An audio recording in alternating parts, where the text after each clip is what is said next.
الفل. بصوا بقى النهارده انا عارفه الهيالورونيك اسيد كان ترند فتره كبيره، ويعني بطل يبقى ترند، بس هكلمكم النهارده عن هيالورونيك اسيد دكتور رشال، لان الازازه اكتشفت انها بتخلص وهجيب واحده تالته، دي التانية وهجيب التالته.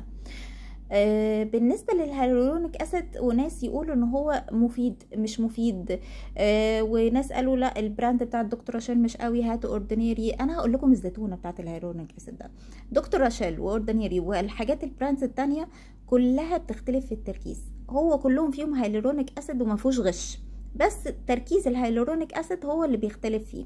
طيب معنى كده ان احنا نجيب اوردينيري؟ لا، مش معنى كده تجيبوا اوردينيري، معنى تجيبوا ان انتوا تجيبوا دكتور رشال او اي هيالورونيك اسيد كمان يعني ارخص. انا ما اعرفش، انا شفت ارخص حاجه دكتور رشال تقريبا، وتحطوا منه مرتين 3 في اليوم. وهم معوضين ده بالحجم، يعني هو جايبين حجم 100 مللي تمام، علشان يعوض ان انتوا تحطوا مرتين 3 منه في اليوم. تمام.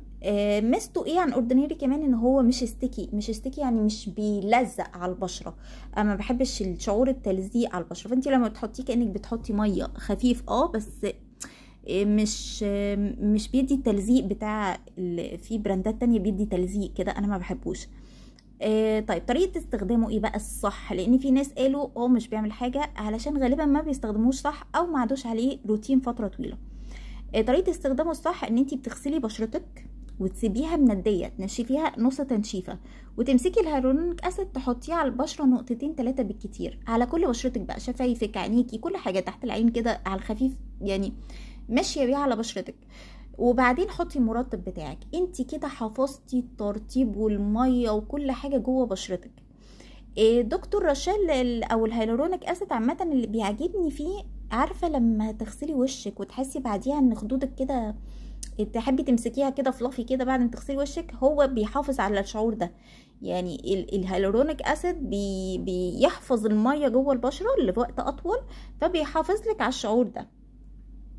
تمام. فانا بالنسبه لي، وتقعدي عليه فتره، يعني ما تستخدموش اسبوعين وتقولي لا ما عملش حاجه، لا ده تقعدي عليه فتره. بقول لكم دي 3 ازازه، ده تستخدميه روتين. هيالورونيك اسيد تغسلي بشرتك، هيالورونيك اسيد المرطب، انت كده خدتي ترطيب فائق الترطيب، يعني فائق النعومه والترطيب، وكلها قويه وحنيه زي ما بيقولوا يعني. بس يعني ده كان رأيي في دكتور رشال. لو عجبكم الفيديو اعملوا لايك وسبسكرايب او اشتراك في القناة، واشوفكم في فيديو تاني وريفيوهات تانية ان شاء الله. باي باي.